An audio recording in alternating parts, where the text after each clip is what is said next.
தனுஷ் நடிச்ச படம் கரை. அந்த படத்தை பார்த்தாச்சு. அந்த படத்தோட ரிவ்யூ தான் இது. ஓட்டு பிரிச்சு இறங்குறதை தவிர வேற எந்த அளவும் தெரியாது எனக்கு. என்ன பண்ண போர் தொழில் மாதிரி ஒரு படத்தை டைரக்ட் பண்ண விக்னேஷ் ராஜாவோட படம் தான் கரை. ஸோ இந்த படத்துக்கு வந்து எனக்கு ரொம்பவே எக்ஸ்பிரேஷன் இருந்துச்சு. படம் வந்து போர் தொழில் மாதிரி இருக்கும், இல்லை அதை விட இன்னும் பயங்கரமாக இருக்கும். ஏன்னா இதில் வந்து இந்த ராபரி, பேங்க்ல கொள்ளையடிக்கிறது, இந்த மாதிரி கதைகள்லாம் வரும்போது கொஞ்சம் மாதிரி த்ரில்லிங்காக இருக்கும், சூப்பராக இருக்கும்னு ஒரு எதிர்பார்ப்போட போனது தான். பட் என்னன்னு தெரில, எப்போல்லாம் நம்ம எதிர்பார்ப்பு அதிகமாக வைக்கிறோமோ அப்போ தான் வந்து அந்த எதிர்பார்ப்பு உடைக்கிற மாதிரி சில விஷயங்கள் நடக்குது.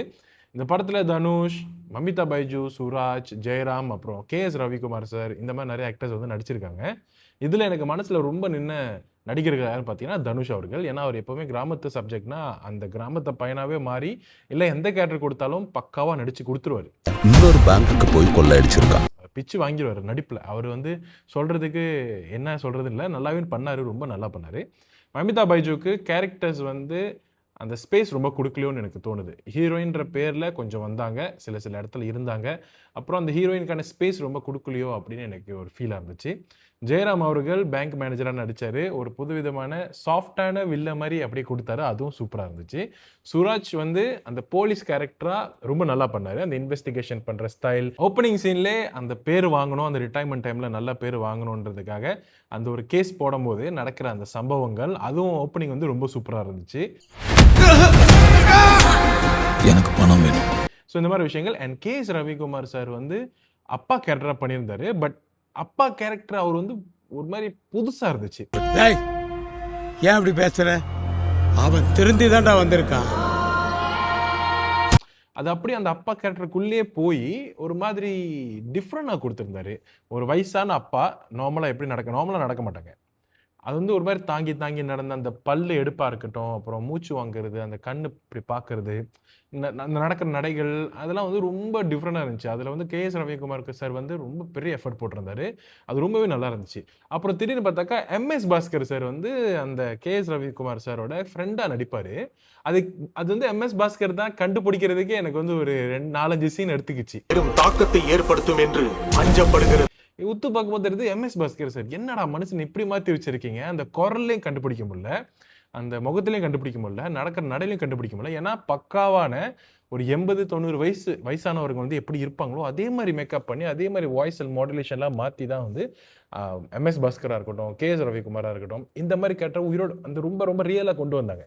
ஸோ இவங்க எல்லாருமே ரொம்ப நல்லா பண்ணாங்க. And screen play and also அந்த மேக்கிங் இதெல்லாமே சூப்பராக இருந்துச்சு.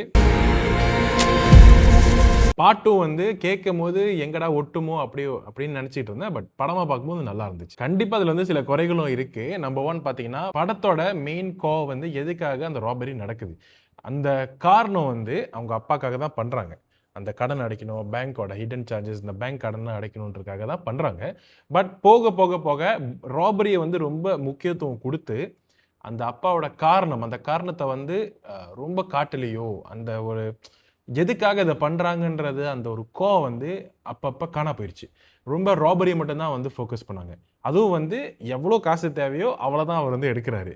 அது ஒரேடியாக மொத்தமாக கூட எடுத்திருந்தா அடுத்தடுத்து ராபரி பண்ணியிருக்க தேவையில்லை. ஸோ அந்த இடத்துல வந்து கொஞ்சம் ஒரு மாதிரியாக இருந்துச்சு. மேபி அந்த கதையை கொண்டு போகணுன்றதுக்காக அடுத்தடுத்த ராபரி வந்து எவ்வளோ தேவையோ அவ்வளோ வேண்டி தான் எடுக்கிறது. ஸோ இந்த மாதிரி விஷயங்கள். அண்ட் ஆல்சோ மமிதா பைஜுக்கு வந்து ஹீரோயின்ற பேரில் ரொம்ப இடத்துல ஸ்பேஸ் கிடைக்கல. அவங்க வந்து கொஞ்ச நேரம் வந்தாங்க, அப்புறம் வந்து சில இடத்துல இருந்தாங்க. பட் அவங்களுக்கும் ரொம்ப முக்கியத்துவம் கொடுக்கல. கருணாஸ் வந்து கூடயே ட்ராவல் பண்ணார். மேபி அதனால வந்து அவருக்கு ரொம்ப ஸ்பேஸ் கொடுத்த மாதிரி ஒரு ஃபீல் இருக்குது. ஆனால் பெர்ஃபார்ம் பண்ணுறதுக்கு சில இடத்துல தான் கிடச்சிச்சு. முழுக்க இது வந்து ஒரு தனுஷ் படமாக தான் இருந்துச்சு, அந்த கதைகள் இது எல்லாமே. அண்ட் ஆல்சோ இதில் நிறைய ஸ்க்ரீன் பிளே வந்து நல்லா இருந்துச்சு. ஆஃப்கோர்ஸ் ஏன்னா அவங்க போய் பேங்கில் கொள்ளடிக்கும் போது ஒரு சீன் ஒன்று நடக்கும், ரொம்ப நல்லாயிருக்கும். அது இன்டர்வல் மாதிரி ரொம்ப நல்லாயிருக்கும். அந்த கட்டம் வந்து ரொம்ப ஒரு மாதிரி என்கேஜிங்காக, ஒரு மாதிரி சிட் எட்ஜுக்கு கொண்டு வந்து ஐயோ கண்டுபிடிச்சிரோனா அப்படின்ற ஒரு டென்ஷனோடய கொண்டு போனாங்க. ஸோ சில சீன்ஸ்லாம் வந்து நல்லா இருந்துச்சு. பட் ப்ரிடிக்டபிளாக இருந்துச்சு. அண்ட் ஆல்சோ ஒரு கட்டம் ஒரு மாதிரி லேக் அடிக்க ஆரம்பிச்சிருச்சு, ரொம்ப ஸ்லோவாக போதும் அப்படின்னு. ஃபர்ஸ்ட் ஹாஃப் வரைக்கும் நல்லா இருந்துச்சு.